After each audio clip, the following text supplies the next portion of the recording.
Kw'isoko. Kw'isoko ni ikiganiro mushikirizwa ku minsi yose ya gatandatu mukagitegurirwa n'urunani rw'amaradiyo Radio Inzamba agateka kawe, Radio RPA ijwi ry'abanyagihugu na Radio Television Renaissance. Ntibashika 20% mu nzego zifata ingingo mu gihugu c'u Burundi. Turetse ko abakenyezi bavuga ko basanzwe bakumigwa n'imico n'imigenzo, abanyepolitike bamwe bamwe bagiriza abakenyezi b'abarundi kwikumira ubwabo kandi basanzwe ari benshi kurusha abagabo. Ikigabane kw'isoko cyo kuri uwa 22 Nyandagaro mu 2020 kirababwira ingena handi babigenjeje kugira umukenyezi ashobore guseruka atagukebaguzwa. Muteramanye na Emile Nibasumba, ndabahaye ikaze. Muri bo hariho abagabo bangana 228, abakenyezi bikaba 5255. Mu matora yo ku mitumba no mu makartier bucaba umuntu yitoza ku gatwe kiwe, ariko urongoye umugwi w'igihugu ujejwe amatora seni avuga ko abakenyezi bitoje barenga gato 20% gusa. Mu nzego zifata ingingo ziheruka gushingwa inyuma y'amatora amaze kuba, nazo nyene zerekana ko abakenyezi ari bake. Thierry Bigirindavyi wa Television Renaissance araduha ibiharuro bimwe bimwe.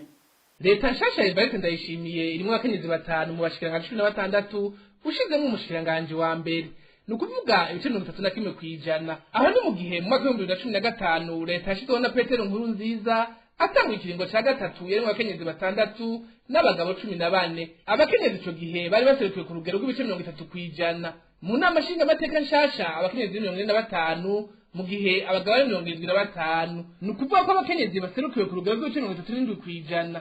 Inama nshinga amateka yerutse guheza ikiringo yari igizwe n'abashinga amateka 118, abakenyezi bari 35. Ico gihe bari baserukiye ku rugero rw'abaye ibice 30%. No mu nama nkenguza amateka abakenyezi baraserukiye cyane kurusha mu kiringo giheruka kuko bari ku rugero rw'ibice 41%.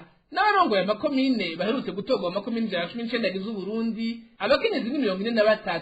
Nukuvuga ko abakenyezi baserukiwe ku rugero rurenga ibice 55%, mu gihe abo bakorewe mu ngata batowe mu mwaka wa 2015 abakenyezi bari barongoye amakomine bari munsi y'ibice 10%. Turavye muri babura amatari b'intara abakenyezi ni 3 gusa mu ntara 18, nukuvuga ibice 16%. Abaserukira Burundi mu makungu bo ntibarahinduka, baracara bahahora. Muri 2019 baserukira Burundi mu makungu abakenyezi ntibarenga 5, bisigura ko abakenyezi baserukiwe ku rugero rudashika ibice 18%.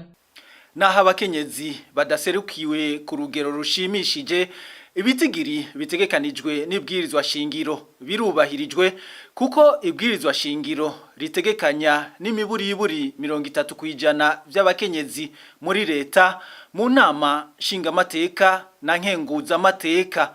Ahandi ibwirizwa shingiro risaba ko haba n'imiburiburi 30% by'abakenyezi ni mu gutanga akazi mu rwego rw'ubutungane. Ikigwa giheruka kugigwa n'ishirahamwe ry'abakenyezi bahungutse gitwa Afrabu mu mfunyafunyo y'igifaransa cerekana ko mu 2016 abakenyezi bari baserukiwe ku rugero rwa 17% mu nzego zifata ingingo mu gihugu, 18% mu 2017, mu 2018 hamwe no mu 2019.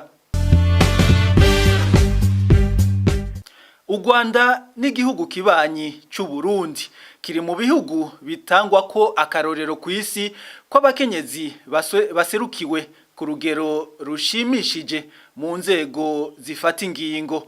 Bertrand Ngendakuriyo wa Radio Inzamba yaravuganye n'umwe mu baharanira agateka kazi na muntu n'akabakenyezi muri ico gihugu, Marie Immaculée Ingabire, abanza kumubwira ko iyo ntambwe bayishitse ko bigoranye.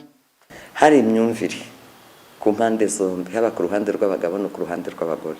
Hari abatarabyumvaga kuko bari bafite ibyo bamenyereye, n'abagore benshi ntabwo babyumvaga. Hari imirimo bumvaga batinye, bagiye bagenda batinyuka buhoro buhoro.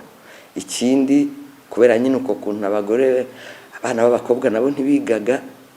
Hari rwose nabo bavuga guti ko tutari kubona abagore mu myanya ifata ibyemezo, bakubwira bati ngira ngo nta bagore bageze kuri 200 bari bafite lisansi muri iki gihugu, ntabo. Urumva rero niyo ujya kujya mu myanya ugomba kuba ufite n'ubushobozi ujyanayo. Ikindi nyuma ya jenoside yakorewe abatutsi mu buyobozi harimo amashyaka imitwe ya politiki, nibo bagabanye ubutegetsi nk'uko amasezerano yarusha yabivugaga. Usibye wenda FPR Inkotanyi nibo bonyine bari bafite abagore, nta bandi.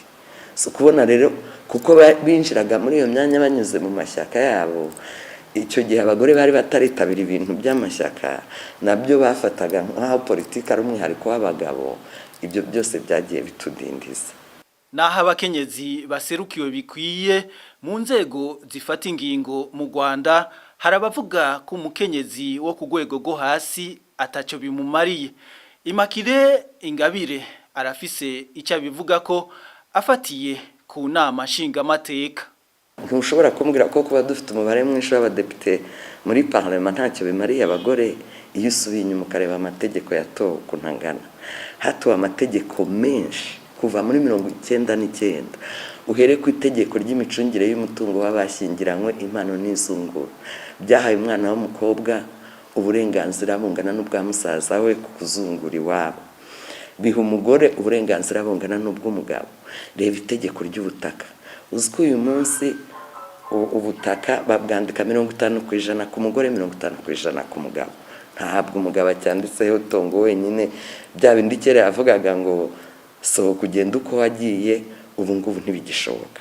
Reba itegeko rihana ihohoterwa rikorerwa umugore iryo ari ryo ryose. Sinzi icyo abantu baba bavuga, icyo bari babategerejeho, ariko jewe ibyo nari mbategerejeho narabibonye.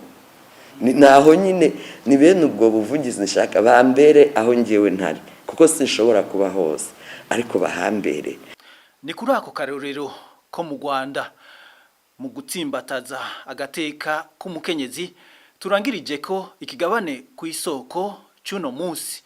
Mwari kumwe na Emile Nibasumba, naho ubutaha. Cyari ikiganiro ku isoko.